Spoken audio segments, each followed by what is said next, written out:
Welcome, ladies and gentlemen, back to the Football Insomniac podcast. I'm your host, Colin Watt, and today I'm delighted to be joined from someone on the other side of the world. You might not recognise it from his accent when he starts speaking, but Dave Claxton, very welcome. A warm welcome to the Football Insomniac podcast. How are you doing, buddy?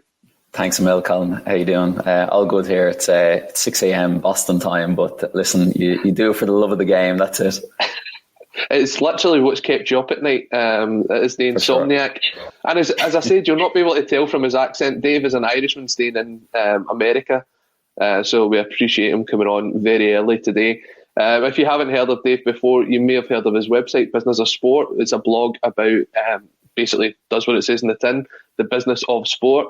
And we'll be speaking about that later on in the show. If you do have any questions to Dave about anything to do with shirt sponsorships, with commercial partnerships, get in touch and we'll see what he has to say about them. But first of all, we are going to discuss the January transfer window. It is only just closed. We're going to take a look at who were the big winners, the big losers, some of the big moves, although it's been a very quiet window. I see today that down south it's been confirmed that they spent about £70 million, which is the same price as what Liverpool paid for Virgil van Dijk. So it does show the effect that COVID is having on this January transfer window. We'll take a look at it in Scotland, see what it means for the teams in Scotland, who's brought who in, who's moved out. And we can't go anywhere without discussing the Olivier Ntcham loan deal to Marseille. Not only was it a good move, I think, for him and for Celtic, but it got Andre Villas-Boas the sack. What was your reaction to that, Dave, when that news came through that he was going to resign from his job? I mean, even when Celtic aren't really involved, we're still involved by causing a disaster. But to be honest, I think he had only won one game in 9. So he was probably heading towards the trapdoor, to be honest. It's probably one of the first cases I've seen where a player has been brought in and the manager is pretty much gone inside a day or two. It's just a crazy, crazy situation. And I mean, if you look at the Marseille situation, the fans storming the training ground. You talk about Celtic being a crisis club. I think they're probably even in a bigger crisis than we are, which is saying something. Yeah, and as you can tell from that, Dave is a Celtic fan as well. Following Celtic from abroad's maybe one of the best ideas this season, not being so close to the action. But if you are watching us on Facebook, YouTube and Periscope, do get involved. Get your questions in. Tell us who you think had the strongest signing in the January transfer window. We're going to be discussing some of the big deals, although it's not really big names down south. The biggest deal being Said Benrahma's move from Brentford to West Ham for £25 million. I think one of the most intriguing parts about that transfer was it allowed West Ham to then bring in someone else on loan, because it was a loan with a view to buy at the end of the season. So they kind of advanced that forward and brought in Jesse Lingard. Jesse Lingard's an interesting name. Because only a couple of years ago the guy had the world at his feet, but now he's had to go back out on loan to see if he can rebuild his name. Do you think he'll be able to do so? I think I was looking at that transfer in particular, and he mentioned about David Moyes being one of the kind of key reasons he moved. So maybe the relationship with Moyes, obviously when he was at Man United, he thinks maybe he can get the best out of him. Definitely under Solskjaer, Lingard has been missing in action, hasn't really featured at all. You look at that United team now in terms of the midfield, obviously Bruno Fernandes has been a fantastic signing. Midfield looks a lot more settled now than it probably did in previous years. I think Lingard is nearly like a Dele Alli type character where, you know, really came up quite quickly, got a lot of obviously press about it, but has kind of struggled to kind of kick on from there. Same with Dele Alli, he didn't get his move to PSG. Lingard, I think it's coming to that kind of period now where if he doesn't really perform for West Ham, you're maybe looking at him joining a team lower in the Premier League to try and kick on from there. I can't see him going to a Leicester or one of those kind of teams that is on the up if he doesn't kind of turn it around. And obviously, West Ham are having a great season, which I don't think anyone, even probably their own fans, expected to the position they're probably in. So he's probably picked as best a club in terms of current form and where they are to go to try and resurrect his career. So I think we'll see how he does for the rest of the season, and then it'll probably be a good indicator about where he's going to go from there. Yeah, I think he's really got to get his head down. I mean, it's not as if he's a young player anymore. I think he's now 27, 28 years old. He's kind of coming into what should be his prime years, and he's really having to rebuild his career. He broke into the Manchester United team, broke into the England team, was a staple of the England team, and now it's just a kind of, he's been left in the shadows. One of the most interesting things about Jesse Lingard that I've seen, and it's not directly associated with him, it was someone on Twitter last year who had a bet that he would have 0 shots on target and 0 goals all season last year. And that was broken in the 93rd minute when he scored the last goal of Manchester United's season. I think the guy was on to win thousands through it. So that would have been heartbreaking. But speaking of thousands, it really seems to be that a lot of the transfers this window were done in the kind of lower regions of the finances. Ben Davies moved to Liverpool. They thought he was coming to Celtic. They thought the pre-contract was agreed. And then Liverpool pay £500,000 up front to get that deal over the line. And Jurgen Klopp said it himself when he was asked about him. He says, given the current situation, if it was any other transfer window, if it was any other situation, they wouldn't be looking at Preston to make a signing. But they saw the ability of Davies, they saw the potential in them and decided to make the move. Do you think he'll be one that will surprise people and do well down south? It's a lot of pressure. It really is. Like the guys looked decent for Preston, and definitely as a Celtic fan, given our problems in defence, you were thinking, right, this guy could be a contributor next season. I think Liverpool, the need is probably great right now with Joel Matip and obviously Van Dijk.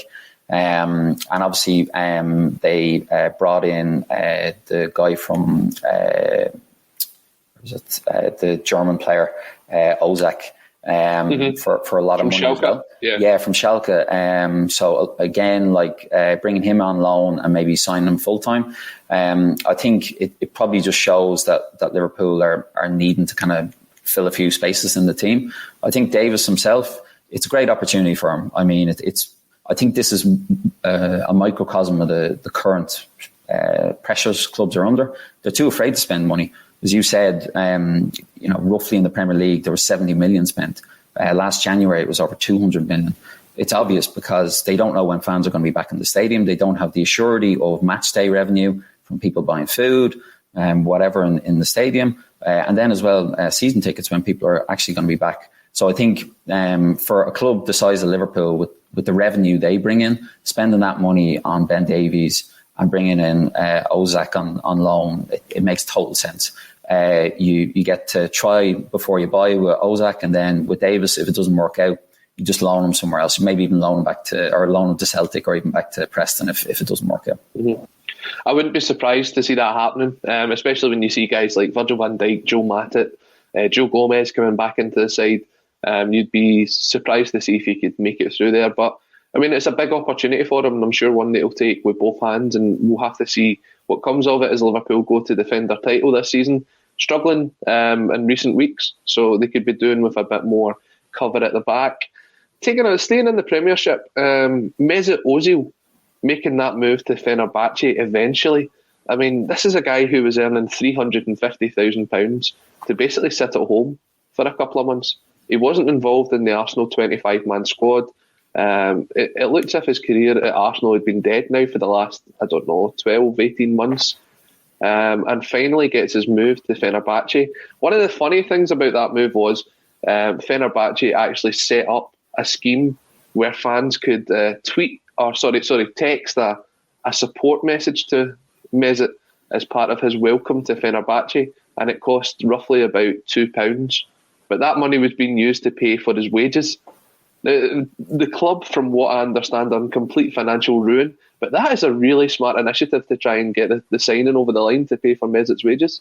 Yeah, it's brilliant. It's absolutely brilliant. The value of the guy, obviously, probably in my opinion, in your opinion, is he actually going to bring much to Fenerbahce? It would have to be kind of a Lazarus type recovery of his career. That type of initiative, very cool. Like, takes a lot of the strain off the club. And obviously, he built his career kind of there. If I remember correctly, from the start, that's where he kind of rose to prominence. He's a fan of the club himself. So there is kind of that kind of heritage there. So I can understand why the fans would do that. I think if you look at Arsenal overall, they had a clear out Mustafi gone as well. Real deadwood in that squad. And Arteta went through a very sticky period where it maybe looked again like he was going towards the trapdoor. Things have obviously stabilised. They're going to bring in Martin Odegaard, obviously from Real Madrid. That could be a very shrewd signing for the rest of the season. That guy looked a serious talent when he played for Real Sociedad. I think overall, you look at the Ozil situation. I remember years ago, Arsene Wenger kind of fought to keep him an Arsenal player, offer him all this money. And it's just that type of thing in the climate that football now operates in. It's so money driven that you could be stuck with think of Arteta going in there. He's stuck with a legacy player. He never signed, he never wanted. And those wages are just draining out of his capacity to be able to buy other players or improve his squad. And I think that's what you see more and more now, where these type of players, their wages are such a drag on a club season on season that think about how long it took Arsenal to actually get rid of this guy. It's been rumbling on for about 2 or 3 seasons. And as you said, he's contributed absolutely nothing to the team. If you look at his wages, you're talking nearly £17 million a year, which is absolutely incredible. And he's made the drop down to a more reasonable, so he says £60,000 a week at Fenerbahce. I would definitely take that. If you take a look a bit closer to home, well, a bit closer to home for me, not so much for you. We're not going to talk about the MLS. But we take a look. But we take a look at the movements here in Scotland. The busiest club, Motherwell, bringing 8 players in this window. I think they've had to do something. Graham Alexander coming in there to take over from Stephen Robinson. A lot of ins and outs, but they are dangerously close to being in a relegation battle this season. When you bring in a lot of players like that, it can take a bit of time for them to settle. There's going to be games coming up thick and fast. I think I took a look at it last night. There's 6 games in the next 2 weeks. These players either have to hit the ground running or Motherwell will be in serious trouble. For sure. I think, as you said, it's all right bringing loads of players in the summer and trying to make them gel over the first part of the season. But from January kind of onwards, again, you kind of staring at relegation or potential relegation, probably the best managers, to kind of turn that situation around. You're looking at a Harry Redknapp, you're looking at a Sam Allardyce. They seem to have whatever is needed to kind of bring in bodies and just make a team work. Obviously Motherwell, I've seen a couple of the games this season with Celtic and they've looked quite poor. It's going to be a huge job to kind of turn that ship around. It's great if you're bringing in players who can make a difference, but such a large collection of players, getting them up to speed in terms of the system, the current players, that's a massive challenge. You can understand why they did it because of how bad a situation they're in. But again, it's like anything. There's no guarantees in this. You could have made this effort and come the end of the season, you're going down to the next division. Yeah. And we are live on Facebook, YouTube and Periscope. If you are watching along, leave us your comments. Who do you think were the biggest moves of the January transfer window?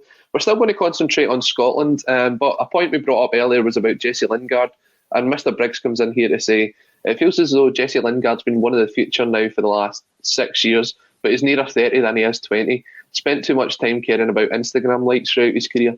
And, that's one of the biggest criticisms you see of Jesse Lingard. If it's not about the daft handshakes, then it's about his social media profile.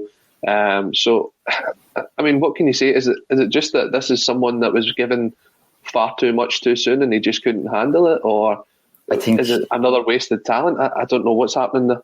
I think all that Instagram stuff and all that, as they would say, brand building for a professional football player, that's all fine when you're winning. Ronaldo can do it. He can get paid millions to do all the endorsements he has. Same with Messi. But when you're not winning or when you're not really kicking on, that's when the criticism comes and people think that you don't focus on your football. And that might be a perception and not the reality. But unfortunately, the fans don't know the ins and outs of a club for the most part. So the perception actually is the reality in most fans' eyes. And even you look at Dele Alli, he's another player where, fair enough, Mourinho's gone in there and he just doesn't seem to fancy him as a player. But even before Mourinho went in there, was Dele Alli really kicking on as a player? Obviously, Spurs got to the Champions League final, etc. But he had kind of stagnated to a large degree. And I think him and Lingard are quite similar in that respect. And again, Ali with his kind of celebrations, that type of stuff, you just leave yourself open to criticism with that if people think you might be focusing on too much and the results aren't there. Yeah, definitely. And we take a look at some of the other comments coming in. Joseph McGonigal, I think Motherwell will be safe. Kilmarnock are in a similar situation. I saw that last night when Celtic played Kilmarnock. I thought they were struggling really badly there. They've just got rid of Alex Dyer as well, so it'll be interesting to see what the new manager can bring in. Taking a look at this comment from Sean McGlynn, this is why you should always take a look at your spelling before you send it in. Fraser Horney, which is Fraser Hornby, to Aberdeen is a great signing, and in general I think that's one of the best signings of the Scottish transfer window, bringing in the young under-21 international, coming in from Reims in France. David Slight, if you're watching, one of the regular contributors to State of Mind, he concentrates a lot on French football. But I think this boy's got a big, big future ahead of him. And although Aberdeen get beat last night, I still think he could be one of the signings of the window. For sure. And it seems to be a feature of Scottish football in the last couple of years that you have guys going abroad, which is great, to try and develop themselves. I think Aberdeen also brought in Canberry as well, I believe, on loan. And again, obviously with Hibs, I thought he was a really decent player. So given the need that Aberdeen obviously has in terms of strikers, I think they're good signings to try and make them kick on for the rest of the season. Yeah, and it could be another James Maddison, someone that comes up to Aberdeen, does really well, and then in a couple of years you see he's one of the key players in Leicester's title push. I really hope that Hornby does well for Aberdeen in the sense that we've got the Euros coming up in the summer, and I'd much rather see someone like that in the squad than someone like Ollie McBurney, who I think just doesn't have it to be a footballer at any sort of level. I don't think he's got any sort of natural ability. Terrible footballer. I've watched him a couple of times. The transfer fee that was paid for him, it just shows the craziness of the English game. You could have got someone for a fraction of that cost on the continent who would have been a much better player technically. He's a very poor player. And I think you're right. If Hornby can kind of kick on for the last couple of months of the season, you never know. You look at even the performance of Sheffield United this season, they've been very poor. So I think, McBurney, his place could be up for grabs if that doesn't turn around. Yeah, so good luck to Fraser Horney for the rest of the season at Aberdeen. Taking a look at some of the other signings, Hibs bringing in Jackson Irvine and Chris Cadden, some good moves there. The most interesting thing about that, I think, is Jackson Irvine's Mo Sislak tattoo. Really? See if that.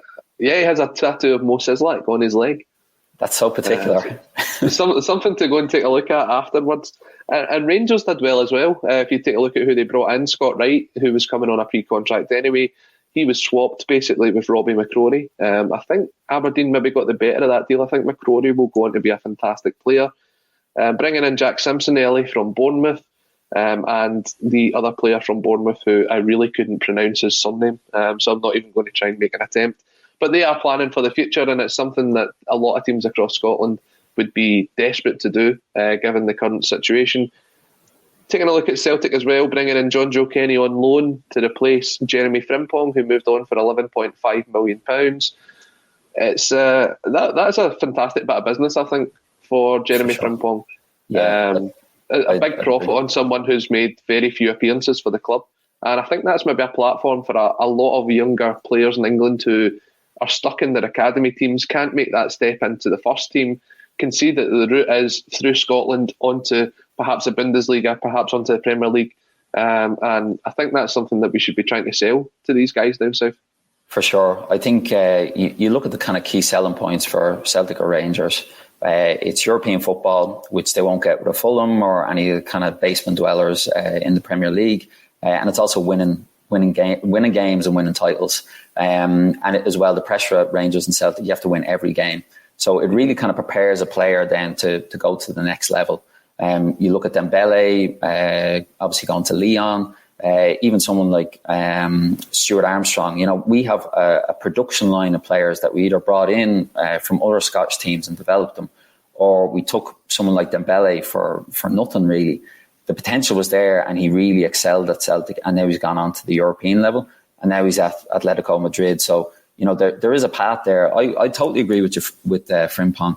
I thought last year he looked a breath of fresh air. He was a really great signing last year. Very impactful going forward. Final ball obviously wasn't there. Defensively, not exactly the soundest. This season, he badly exposed with the overall kind of Celtic defence. But I think to get that fee for a guy who really has only had one good season in football, particularly in the Scottish League for that amount, that's really good business. And if you look at Leverkusen, they also signed Demarai Gray from Leicester, the winger, for about 2 million. And I think he's a prospect again for the future. He came in there, I think, from Birmingham a couple of years ago to Leicester. Didn't really kick on. And again, maybe Leverkusen are going that route, similar to what Dortmund have obviously gone with Jadon Sancho, to kind of bring these guys in, develop them, and then sell them for a much higher transfer fee. No doubt about it. Frimpong has the raw talent. It's basically working on his kind of final ball. It's great beating 4 men, but if you can't actually pass the ball, you're just wasting everyone's time. Yeah, agreed. And Mr. Briggs comes back in to say Scotland having their best run of form in years, yet McBurney's not scored a single goal in about 16 or 17 caps. It says a lot. I can't disagree with that. Just a final point on the transfers before we kind of wrap up this part of the show. Barca Boy coming in saying, could we see a levelling out of the huge fees and wages across football due to the effects of COVID? I would say yes, until fans are back in the grounds. Until then, until the kind of lifeblood of the game is back, until the guaranteed revenue stream comes back into the game, I think this is what we're going to see for a while. Yeah, totally. And I think what you'll also find is some clubs, even when the fans come back, they will struggle initially because they will have massive debts to be serviced. So even you look at Barcelona, their debts are approaching 1 billion. They were meant to sign Eric Garcia from Man City on a free transfer. The guy said he would play for Barcelona for free for 6 months, and they still couldn't afford to sign him, which is just incredible. So I think the kind of key trends I probably saw was definitely, obviously, spending was down because clubs were afraid to kind of spend money when it wasn't there. Obviously, loans were just through the roof. But also another kind of trend was a lot of players being released from contracts or freed from their contracts and signing with another club. So Sami Khedira going from Juventus to Hertha Berlin, even Yedlin, the Newcastle player, going to Galatasaray. And you'll probably see that kind of holding pattern. I think even in the summer, there probably will be, certain clubs spending a fair bit of money. But I think, again, if there's that uncertainty with when our fans actually going to be in the stadium, I think still you'll see a lot of clubs kind of keeping their powder dry for when there's much more kind of assurity about the situation. One of the big things that you could see there as well was the Chinese League had been the place to go to earn the money. Everyone that was going over there, we were talking about Rafa Benitez earning £12 million a year as a manager. Stefan El Shaarawy moved there from Roma to Shanghai Shenhua, and then 18 months later returns back to Roma on a free transfer. It just shows that the money across the world of sport is really running dry at the moment. So I do think there will be a kind of reining in of these big transfer fees over the next 18 months to 2 years, I think. Totally. And I think in the case of China, they're trying to institute new kind of rules around foreign players as well. Obviously, there was the initial kind of gold rush of Tevez being signed for nearly 400,000 wages a week.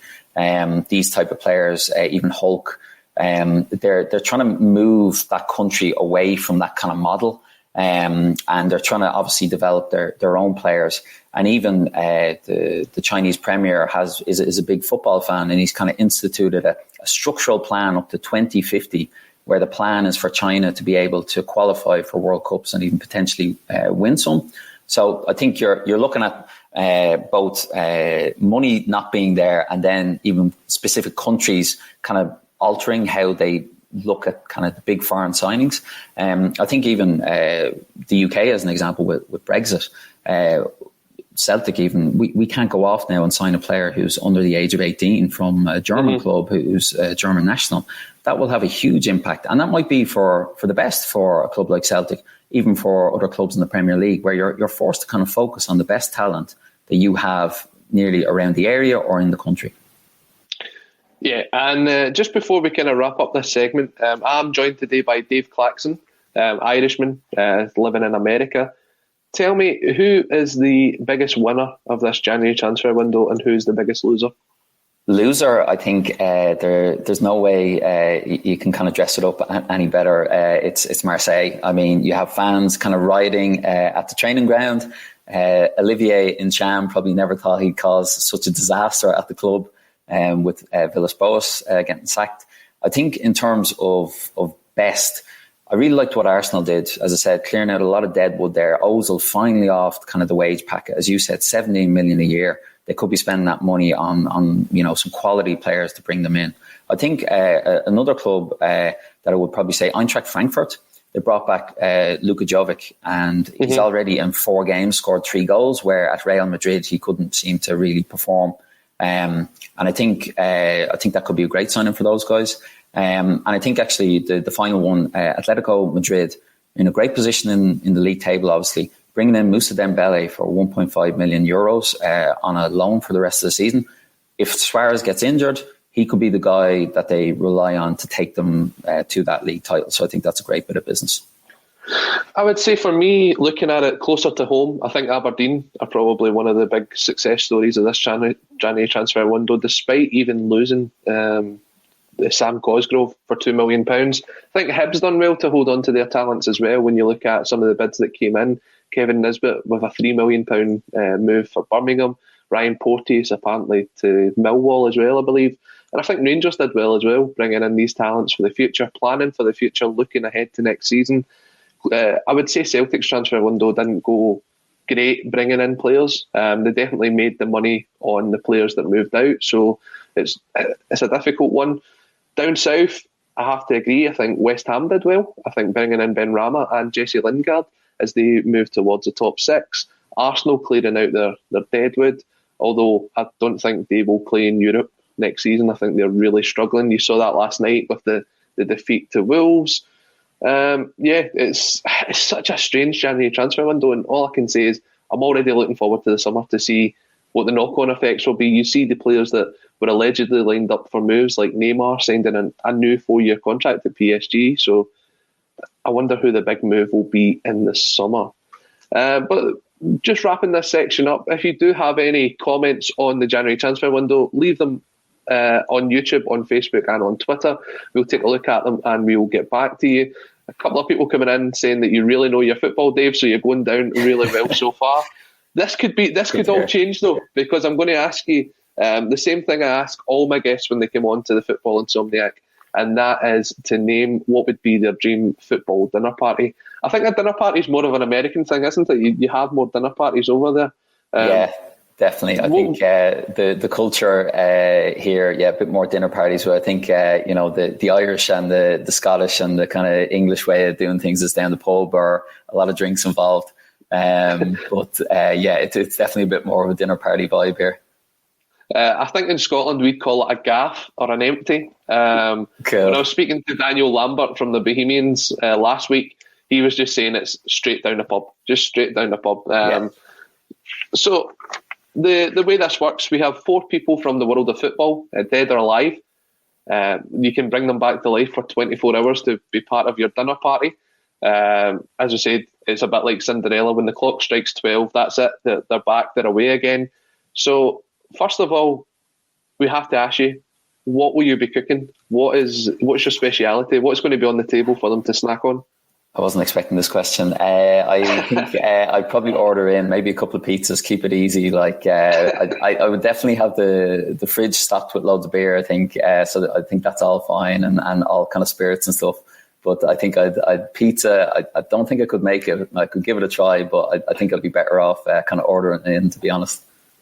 And you're from Boston, so Boston pizza, some of the best pizza in the world, from what I've been told. Yeah, for sure. The delicacies, so to speak, here are clam chowder, which is actually quite nice, and a lot of kind of seafood. Yeah, so it's very American though. Like I used to live in London for about 6 years, and that place is so cosmopolitan with the kind of food. So here it's definitely a lot of cheeseburgers and kind of fries and stuff. Anything that can be deep fried, it's a bit like Scotland. Exactly. So who's the first person to come to the Claxton household? Who's bringing the bottle of wine? I think with that in mind, I think it's Diego Armando Maradona, undoubtedly. I'm sure he's someone who probably gets picked a lot. But for me, greatest footballer to ever do it. His kind of CV speaks to that. The World Cup, obviously, being Irish, what happened with the hand of God as well. You got to love that. And just a character, just an amazing character, an amazing life. I recently watched the Maradona documentary, and you see the early footage of him in Argentina, even when he was a teenager, and he was getting interviewed by TV crews, and it's incredible. The guy's life is just amazing, and just such a character, even to have managed Argentina, and just a fabulous character. As you said, Maradona, he's probably picked by about 90% of people who come on the show. And I feel as though I'm running out of terms to kind of explain how good Maradona is, because I try and do a different one every time he gets picked. But just having his presence in the room, I think, would be incredible. You know how sometimes you meet someone who's famous and you go to ask them a question and you just don't know the words to say. The fact that you've got him in the room for a couple of hours, I think just the stories you would get out of him would be absolutely incredible. Yeah, totally. I think what a life, both obviously going off the rails, but then what he did, you can't deny. Even the kind of situation in Napoli, like just he lived probably about two lives in one, and you can definitely rely on him for some great stories. And who would be joining Diego at the table? This is an Irish flavoured one, Eamon Dunphy. I'm not sure if you're aware of Eamon. Yeah. Yep, so yep. For everyone kind of watching, Eamon is a former professional footballer. He's Irish. He actually played for Man United. He said he wasn't good enough to kind of lace up the boots of other Man United players when he joined. And he also played for Millwall, and he was a player, I think, roughly in the 70s. So in Ireland, he kind of built a career as kind of a great pundit, actually, on Irish TV, the state broadcaster RTE. Kind of controversial views, had a deep hatred of Cristiano Ronaldo for probably about 5 or 6 years. That was completely unjustified, but he just wouldn't see sense. And then Ronaldo's kind of dominance and brilliance, he just couldn't deny towards the end. And he's, again, another great character. Famous for in Ireland in the 1990 World Cup. He hated the football Jack Charlton played, and would always kind of rail against it on Irish national TV. And he, during one of the games, I think it was the 0-0 against Egypt, he picked up a pen and he threw it across the studio. And again, just nearly like the theatrics of TV or of kind of punditry that you don't really see these days. It's a lot more kind of corporate. Eamon is definitely not corporate. Yeah, I was speaking with the Bohemians chief operating officer last week, Daniel Lambert, and he was talking about this sort of the punditry team at RTE, and he was speaking even just a couple of years ago when it was Eamon, it was Liam Brady, and it was guys like Graham Souness, and he says it's just like going down the pub and listening to your dad's pals talking about the football. And just you could sit and listen to them for hours and hours. And I think that the punditry in RTE in Over in Ireland is a level above anything you get in the UK. And he's a sad miss now to the game. And be interesting to see what the lineup will be for the Euros this summer. Yeah, for sure. Didi Hamann has actually been on RTE, and he's quite a good pundit. I like him. Richard Sadlier, who used to play for Millwall and sadly had his career cut short by injury. He's actually a really, really good pundit. He actually had a kind of background in psychology. He had a really tough kind of period when his career was cut short. He's been to kind of therapy and everything, and he's a great pundit. So they just seem to constantly get these really good guys through on RT. I don't know if it's how they brief them to kind of address the audience, but in comparison, I have to say kind of the UK punditry, it's pretty low level. Steve McManaman, those type of guys, it's very, very kind of low level stuff. Yeah, I'd love to see what the interview process is for RTE compared to like Sky Sports over here. When you get someone like Eamon Dunphy and then you compare him to someone like Chris Boyd, it's night and day. Yeah, sure. But if you're watching Get Involved, just like Joseph McGonigal's done here, he said he would have Larson, Steen, Jinky and his dad, and he would cook mince and potatoes, a proper Scottish staple. Really? What goes into that now, apart from the mince and potatoes? It's just mince and potatoes. Oh, really? A bit of maybe onion, carrot through it. Depends how your mum used to cook it. If your mum cooked it with onion and carrot, you cook it with onion and carrot. Gotcha. It's just passed through the generations. Sean McGlynn saying George Best, Jinky, Maradona, Henrik and Stefan Mahe. He's added 5. You're going to need to pick one to drop. And they're getting pie, chips and beans. Have you ever experienced pie, chips and beans? No, and I don't think they would be happy with that either, given their kind of probably well-regimented diets. I don't know. I think George Best would have loved a bit of pie, chips and beans. You need to see if you can get that over there. Gotta check it out, yeah. Barca Boy and coming in again saying Dunphy loved the sesh as well. So he's joining Maradona at the table. There'll be a lot of alcohol consumed, but who will be joining both Dunphy and Maradona? So this is the quiet part of the table. So you have the wild men on kind of one side, and then Wim Jansen actually. I thought about this one, and Wim Jansen, I believe he won the European Cup with Feyenoord. He was in that great team that obviously beat Celtic, as far as I can remember. Played with Cruyff. And then obviously his managerial career, he came from Japan to kind of manage Celtic. Just an incredible kind of character.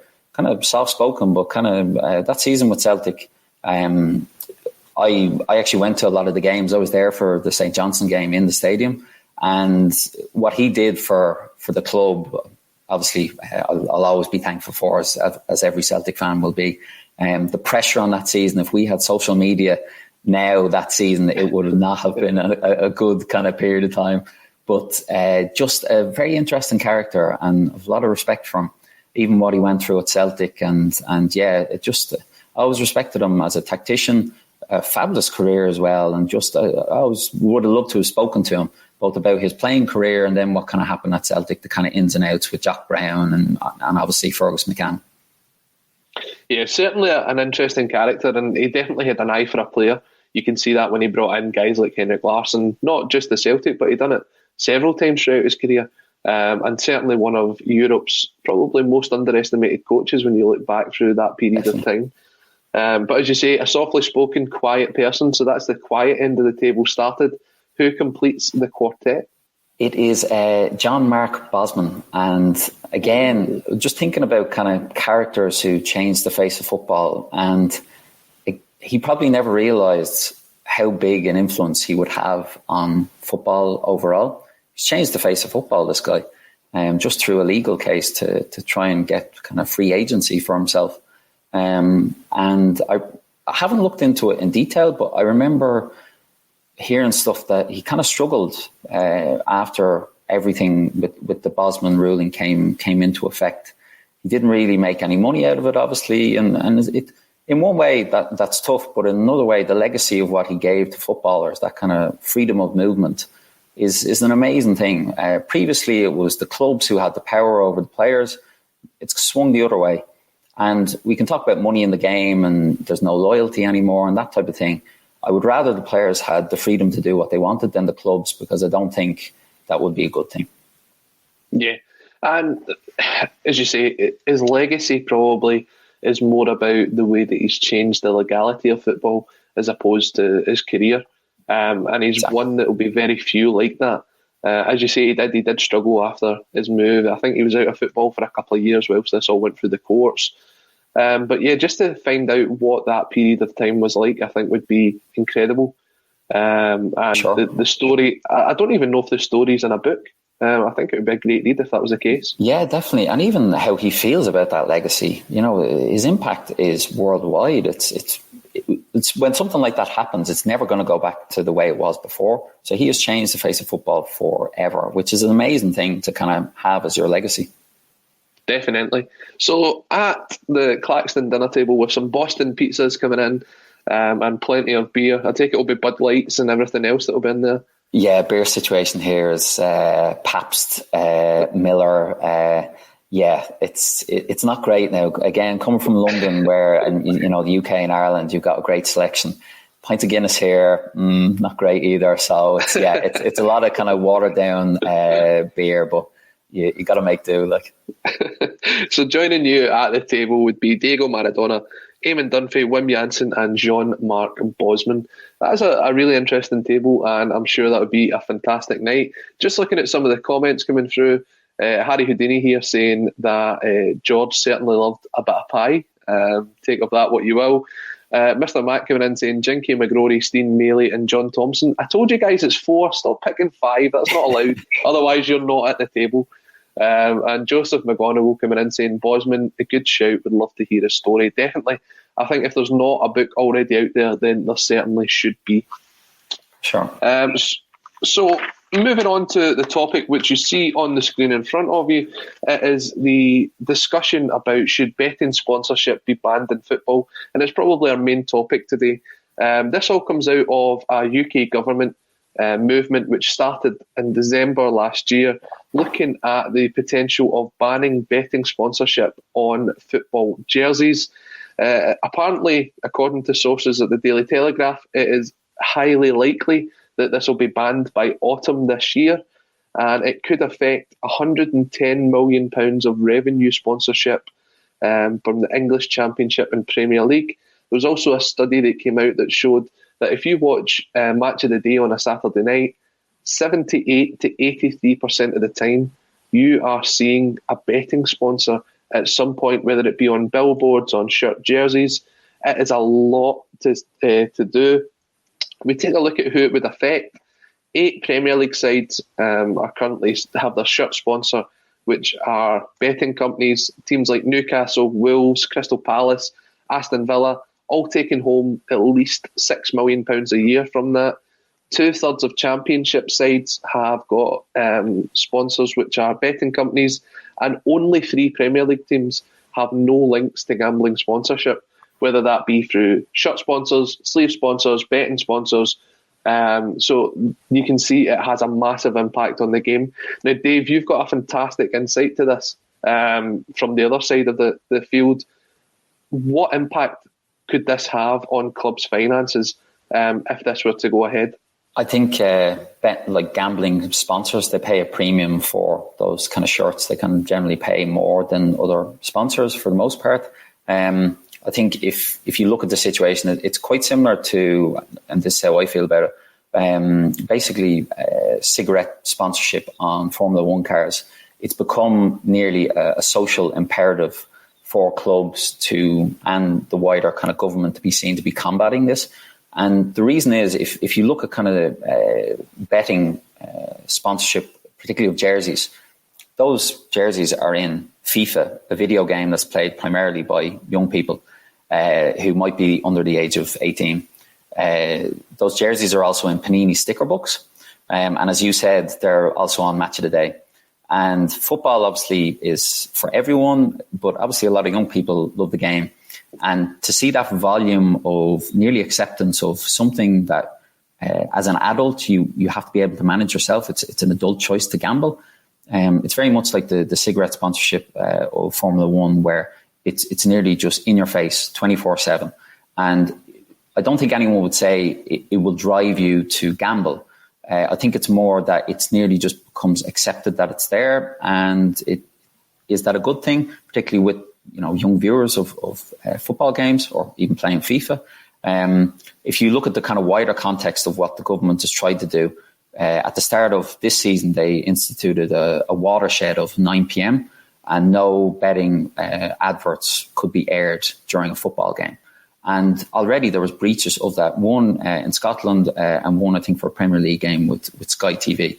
And I think that's where it's heading. There will be all these restrictions put in place. And I think it's just more the social imperative that governments feel and clubs, it will be seen as just a bad thing. Like you might be taking this money and it's good for the clubs, obviously, in terms of revenue, but from a kind of societal impact, it's probably not a positive thing to have this betting sponsorship plastered over everything. You don't know the effects of it. And I think it'll just come to a crunch where it'll just be instituted, where these clubs will not have the flexibility to put these sponsors on their jerseys. And if you look at what some of the kind of more forward-thinking people are doing, even outside of football itself, Barry Hearn, who obviously with Eddie Hearn runs Matchroom Sports, boxing, snooker, etc. Yesterday, there was an interview with him where he spoke about the kind of first sponsor that is non-betting related. I think it's Kazoo, which sponsors Everton, the Everton shirt. Yeah. And he said it's a specific move away from gambling sponsorship by Matchroom. They want to diversify their portfolio. They don't want to be just reliant on gambling companies. I think that's probably an acknowledgement of someone in the know within the industry to say, changes are coming here. We better get our ducks in a row before this happens.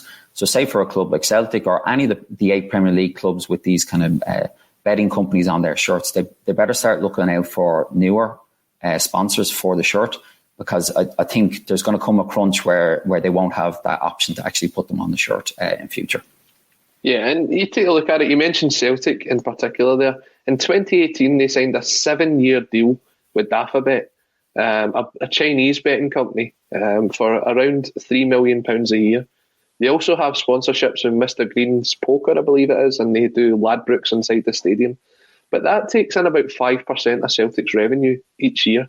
It's the same with Rangers with their deal with 32 Red. They also have a deal with Ladbrokes, I believe, inside the stadium, bringing in roughly about 5% of their overall revenue. That's a lot of money for a club to be losing, especially going through what they're going through. In your opinion, do you think there's companies there that are ready to step in to offer their services for sponsorship when this comes through? Could this be the last season that we see 32 Red and Dafabet across the jerseys of Celtic and Rangers, and then who would come in to replace that?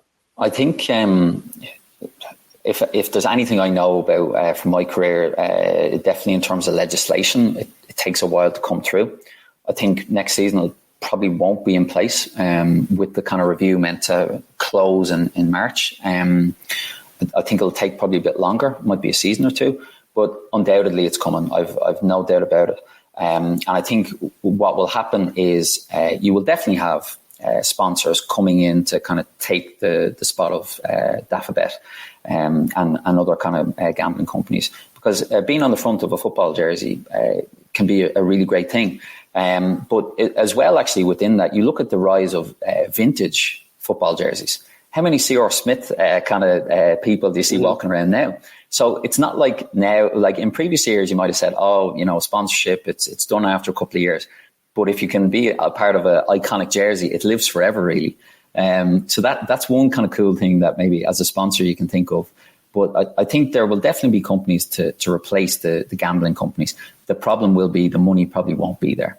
I think Celtic will probably get less money just because in terms of overall betting gambling, it's a huge, kind of hugely valuable industry. A lot of money flowing in and out.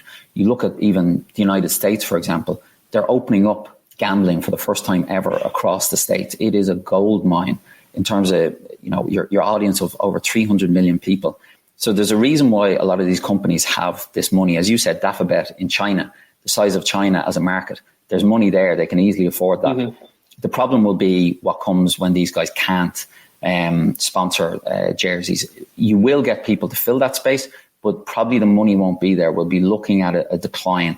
And I think it's even outside of the overall gambling sponsorship issue, with COVID, with the overall situation, even in terms of broadcast rights, you're probably looking at either things being at the same level that they were previously, or even a small decline, just because the money won't be there from sponsors and won't be there from broadcasters.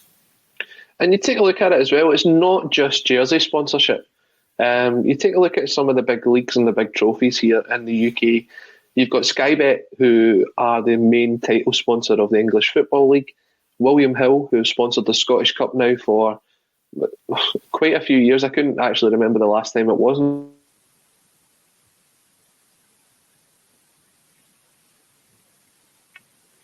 It's known as the Scottish Cup. It's known as the Red Cup. So when you take a look at it, does this then go beyond just the shirt sponsorship? Do we have to then look at the trophies that are being sponsored now? And surely, I mean, that's going to take as much PR work to replace those sponsorships for the leagues and for the sort of the federations as what it would be for the football clubs. For sure. I think if you look at the news recently, the FAI, so the Irish Football Association, they came out and said that they would not have a gambling partner as a sponsor. And this is due to a controversy around SportsPesa, which used to sponsor Everton's jersey. Yeah. I believe it's a Kenyan company, and there's a lot of issues around that company. And we had an old CEO, John Delaney. There was loads of controversy about him, but basically they signed the deal with SportsPesa. A new regime came in at the FAI, and they've now committed to not having these type of sponsors. And I think you'll see more organizations do that, because again, the societal imperative to do that is so great now. You can't justify it with young people consuming media or seeing wall-to-wall gambling adverts. It's just not really acceptable, and it won't be acceptable moving forward. I think the associations, they generally always kind of struggle for quality sponsorship, and I think that will be a real crunch for associations moving forward. But I think even in Scotland, I think the women's game in Scotland actually also said that they would not have any kind of gambling sponsors as well previously. So I think, and that's actually an interesting point about the women's game, which is maybe where revenue could come in future for football clubs, where you have a different sponsor for the women's team versus the men's team. And that's, in the last couple of years, you've seen that increasing. Obviously, Celtic, they have a different sponsor on the women's team. And Liverpool kind of kicked that off a couple of years ago with Avon. And again, if you're kind of being as resourceful as possible, maybe that's the way you have a kind of sponsorship for the men's team, but then you have a sponsorship for the female team as well. So again, you're trying to maximize your potential revenue. The question should be asked as well, because we spoke about kind of cigarette companies. They were phased out quite a few years ago. They look as if this is now the move to phase out the betting sponsorship. But then you take a look at the SPFL, who have just signed a recent deal for a sort of title sponsor across the whole of the divisions to be Glen's Vodka. So is it the case that if we're going to ban these betting companies, if we've already banned the cigarette companies, should alcohol sponsorship be allowed as well? That's a really tricky one. That is a really tricky one, because if even look at Scotland, and I'm aware of kind of the minimum pricing kind of legislation you guys have, and it's a very kind of obviously sensitive issue. The drinks lobby is extremely powerful, is what I would say. And it's not to say that the gambling lobby isn't. The drinks lobby has a heritage as well. It's been sponsoring football teams for decades. It's been sponsoring competitions for decades. I think that one would be much harder to shift. And I'm not really sure why, because obviously alcohol damaging for your health, gambling damaging for mental health and your finances, and a whole host of issues. It can be argued that it's as damaging kind of alcohol sponsorship. I think we're not there yet. I really don't believe we're not there yet in terms of shifting alcohol sponsorship. I think that's a much larger piece that goes into loads of different issues. I think what you might see actually in talking about future trends, you could see, particularly in the US with the legalization of stuff like marijuana, you could see teams being sponsored by kind of marijuana brands moving forward. And again, it's just as society changes, then sponsorship will react to that, and it'll then impact on sport. I think the drinks piece is much larger. I think it's a much bigger lobby to kind of shift, and I can't see that happening for a large or for a long kind of period of time. But I get your point. I don't disagree with it at all. I think it's completely valid. And again, if you look at the volume of adverts for alcohol during a football game, it's through the roof as well. Yeah, just on that point you made on the kind of legalisation of cannabis in America, that's already happened in Scotland. You see Hamilton, I think they're sponsored by a CBD oil company. Oh, really? So cool. It's starting to make its way across here as well. CBD is the legal stuff, though. Exactly. Yeah, I think that might change over the years. There's been a lot of points coming in on this. Ezra coming in here saying if they ban cigarette sponsorship and advertising, they should ban betting and alcohol sponsorship and advertising. Just going back to the point that we're making. Joseph McGonigal coming in saying too much money involved, lads. Money talks. I think that's part of the point you made on the alcohol sponsorship there as well. And just on the point you made on FIFA, the FIFA game series has a bigger issue than betting company logos on the shirts and games. The Ultimate Team game mode is essentially gambling with the loot boxes and microtransactions. Sure. And I believe, has that not been banned in some companies in some countries as well now? Yeah. I'd agree with that point 100%. I think that's quite a dangerous thing, and I think it's all these microtransactions that are the problem, where it is in effect like gambling, and you're nearly socializing young people to how gambling works with these games. And it has been banned in some countries. I believe in Ireland, actually, they're taking a stand against it as well. And I think you'll see increasing kind of clampdowns on these tactics to nearly institute not obvious gambling, obviously like a Paddy Power type account or anything, but these type of tactics to get young people or gamers involved. I completely agree. Those loot boxes, it is a form of kind of socializing young people to gamble. So I think that's totally the right kind of move to kind of ban them.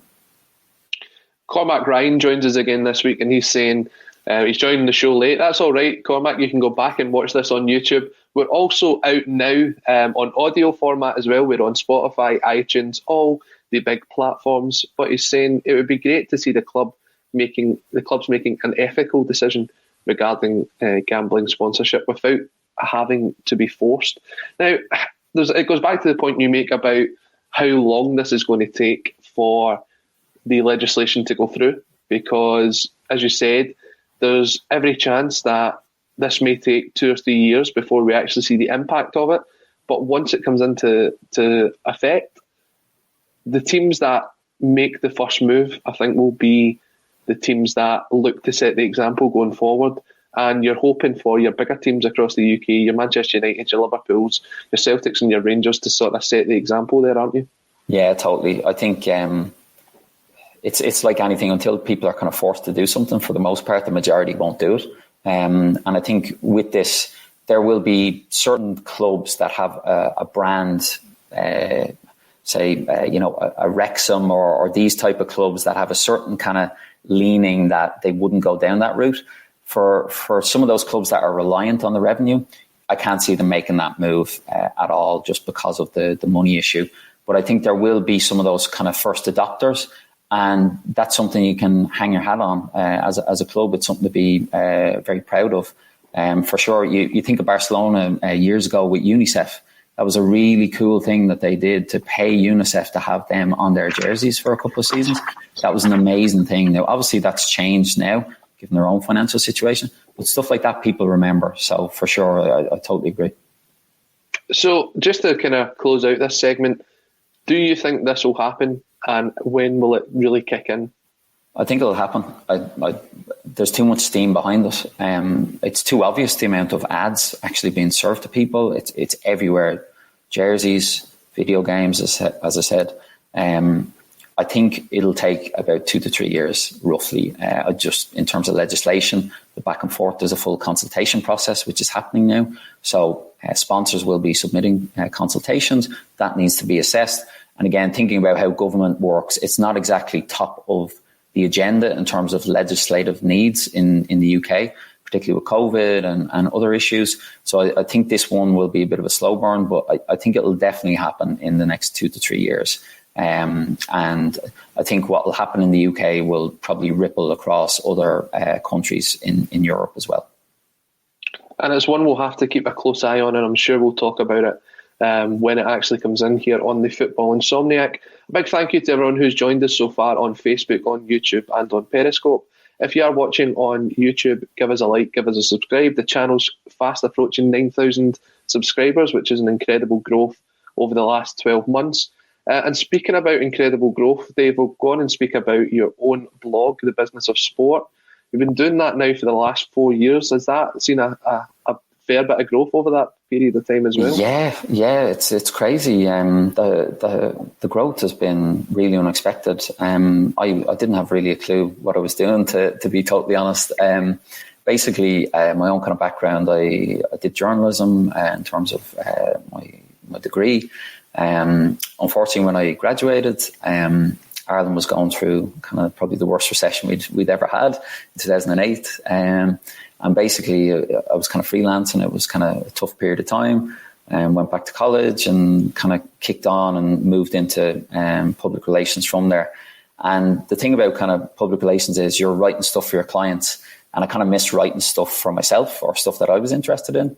And I just decided to kind of kick off the blog from there about stuff that I actually am interested in. And I think if you go back to the early posts on the site, it's probably a bit kind of not exactly top quality, but as time has gone on, I've gotten a bit better. So it's a mix of things. It's analysis, so stuff that I would be interested in, like Shergar, the racing horse going missing. A lot of stuff about the XFL, which is the kind of the league now that Dwayne "The Rock" Johnson is invested in for American football. And a lot of kind of industry interviews. So a lot of people have kindly given me their time. I a couple of months ago interviewed Jason Bell, who was an ex-NFL player, played for the New York Giants. And I spoke to him about kind of career after sport, which is something I'm very interested in how athletes kind of transition from the high of being a superstar, earning loads of money, and then what it's like when they're, back in the real world. And kind of within when I started it, I also started writing part-time for a website called Sports Techie. And that focused on kind of, as they say, the intersection between sports and technology and business. And with the blog and then Sports Techie, I kind of built my own network within the industry, built my own understanding. And it's just kind of gone on from there. It's been really cool. Like, I'm juggling a full-time role, so I definitely don't get as much time as I would like to write. So there's a couple of weeks there where I'm not posting stuff. But for the most part, it's something I'm really happy I did. It was just a motivation that kind of built in me, and I said, why not go for it? And here we are. And obviously, we've said before, you are living in Boston, but you're a Dublin boy. So how did the move to America come about? It was totally unplanned, as most things are in my life. Basically, I'd lived in London for 6 years, moved over from Dublin for a job opportunity. Had a great life in London. It's a great place. And basically, my wife had a fantastic opportunity here, and we came over. And we moved over just before COVID happened. So we moved over the last week of February. And 2 weeks later, the place was shut down. We barely got into, a flat to rent. The St. Patrick's Day parade was cancelled, which I was really looking forward to. It was really, it was like you were living in a different universe. It's one of, I moved from Dublin to London. That was fine. Everything was fine. So I'd been through that, scenario before. Moving over here, I don't think you realize until you actually live here how different it is, and the style of life. It's different. And mix that with the COVID situation, it was definitely a trial by fire. But we're still here. It's a great city. If anyone's ever thinking of coming, I would definitely recommend it. It's a fabulous city. And how's it been? Obviously, you're a Celtic fan. You've been a Celtic fan all your life. How's it been trying to follow Scottish football from the other side of the globe? It's a bit interesting, I have to say, that the time zone, obviously we're 5 hours ahead. So say yesterday's game, I was working, so I was just checking in on the game. I couldn't really watch it completely. So what I now do is I'll rewatch the game probably a day afterwards in the evening because I want to see how we performed. I have to admit, in the last couple of performances, there might have been a bit of fast forwarding just because not much was happening on the pitch. But it's definitely interesting. Like I have to say, it's so strange being in a place where football, or as they would say, soccer, is not the number one sport. You turn on ESPN radio, you go on to any of the websites here, it's American football, it's basketball, it's baseball, NHL. And that's a really strange situation to be in. And even they show a Premier League game on over-the-air TV here on NBC Sports every Saturday, and that starts at 12, and it's the evening game back in the UK. So you're kind of like, oh wow, this is like, it's just a strange situation. I have Celtic TV, and I have to say it's only, I think, $130, and I get to watch kind of all the kind of league games, and that's been a godsend. It's been brilliant. Apart from obviously the fare that's been served up by the team, but it's definitely it's a really unique place to be, because you look at the hierarchy of leagues here. The MLS, even in terms of Boston, they have the Revolution here. Even on the news, the kind of sports section on the news on TV, they would barely get a mention. Even if they play, it's 10 seconds, 15 seconds of the Revs lost the game, the Revs won a game. It's not really a thing.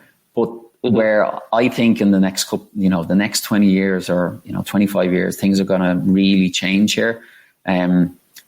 We have a sports pitch right beside where we live, and it's for a high school. They have a running track. They have an American football pitch.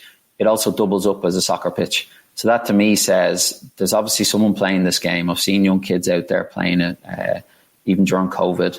And that says to me that maybe the future might be a bit more football or soccer orientated going forward, which would be brilliant.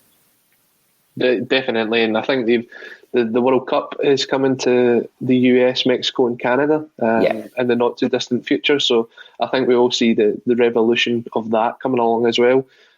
If you look back at the business of sport, what is the goal for this year? What is your aim for the blog? It's definitely, I think the last 2 years, the quality has definitely improved. And that's shown by the traffic I'm getting through on certain posts. The XFL posts have gone through the roof. It's sometimes you start out on a post and you think it's going to be great. You post it, you share it on social, it just doesn't take off. And you think that was a really great piece of content. Stuff like the XFL has just completely changed my expectation because of the interest in it. I think for me, the last 2 years, the quality of people I'm interviewing has definitely increased. Jason Bell, various kind of people within the industry. And it's definitely, it's a hobby. It's something I do on the side. I really enjoy writing. I don't post as much as I want to, but the overall goal is just to keep it going for as long as I possibly can, to build my own brand through that. And just, I'm never going to put in a paywall. I'm not getting enough traffic for that. But if people like it, I'm happy enough with it. If people give it a follow, I'm happy enough with it. And even in terms of the opportunities it's unlocked for me within the sports business opportunity, the contacts I've made, it's been brilliant. It's been absolutely fantastic. And just as we kind of wrap up today's podcast, we're just going slightly over time. I know that the guys are getting set up for the Celtic State of Mind bulletin coming out at 12:30. I just want to bring up this this message coming in from Ben515. It says that BT done a film about the Bosman ruling. So if anyone is interested in that, and I think I will, I'll definitely give that a watch. Sure, I don't know if you've seen it, Dave. No, I'll have to somehow get my hands on that. Yeah, definitely. I'll be giving that a watch. But thank you to everyone who has joined us today, and a big thank you to Dave. He's got up very early to join us from Boston. Tell everyone that is watching, Dave, where they'll be able to find you and your blog after this podcast. For sure. So it's businessofsport.net. You can find me on Twitter as well, dclax67. So definitely get in touch. Let me know what you think. I'm not precious about the stuff I put up there. If you don't think it's any good, let me know. And I'm hoping that we'll see some more of you on A State of Mind. I think there's definitely a lot of discussion to be had regarding the business side of the game. And I'm sure that we'll reach out to you in the future for that. I'd love to be back. Thanks, Mel, for having me. It has been an absolute pleasure, and it's been a pleasure to everyone else joining us. We are, as I said, now on the audio formats as well. We'll be on Spotify, we'll be on iTunes, It's under the Celtic State of Mind feed at the moment, so give that one a listen. But until next week, thank you to Dave, thank you to everyone who's joining us, and we will see you all next week.